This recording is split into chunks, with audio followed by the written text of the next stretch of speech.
Nowadays, we're looking for ever more environmentally friendly ways of heating and powering our homes. Today, we follow the installation of an underfloor heating system at a house in Killeith.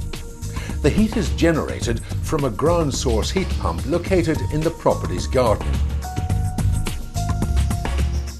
The client decided to install a ground source heat pump for a number of reasons. First of all was, when we looked at the site, they have ample room for a ground source heat pump. They had no restrictions on space, which is one of the major factors involved when you're deciding whether to go ahead. Second is, it's a clean environmental source of energy.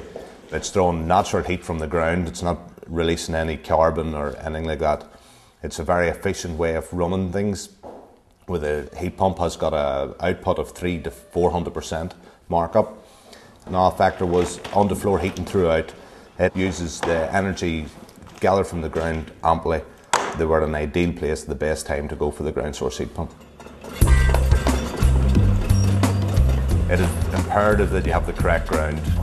The ideal ground would be like a clay, wet sort of ground, where a bit of water movement through it. That way you can go for a horizontal ground loop collector. If you do have rocky ground, it's not the end of the world. You can go for what's called a borehole. They are quite expensive, but again, you get a more constant temperature, so you do get something for your money. If the ground is dry or you just aren't going for a borehole, don't put the ground source heat pump in. It just will not work efficiently. The second point we make is make sure you get an accredited installer and company to do it.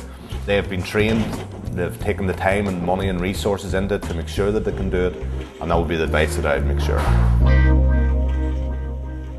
There are certain challenges that arise when you're looking at designing this technology and looking to install it. One of the major things that we'd be looking at is when we're doing the ground loop collectors, we want to make sure that we achieve the optimum energy from the ground. You wouldn't want to be putting the ground loops under paths, underneath garages. You want to always have access to them at all stages. Other things we'll do is we'll try obviously put a loop around, say, your septic tank. It's a great source of heat collection, from the bath water, tap water, things like that. We try to design the system from the inside of the house out. So if we see the heat demand that's required for the house, we then know what size of a heat pump to put in and how many ground loop collectors that we need in as well. Get the heat requirement first, then we know exactly what needs to be done outside. There are obviously quite a few benefits for putting in the ground source heat pump. First is you're always guaranteed your supply. You don't have to worry about reordering like the likes of oil or wood pellet or gas. You have a constant supply always there. You don't have to worry about storage then of obviously if your supply of fuel, there's no risk of fire, etc. like that.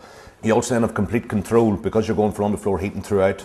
You have complete control in each room. You have an individual stat to control each room. You have also weather compensation outside. You've got a very top of the range sophisticated piece of kit on your hands when you go that way. So there are a few of the benefits that you can expect. In installing a ground source heat pump, you have a clean, reliable, energy efficient source of heat. As we can see, ground source heat is a viable renewable energy source, particularly for new build houses.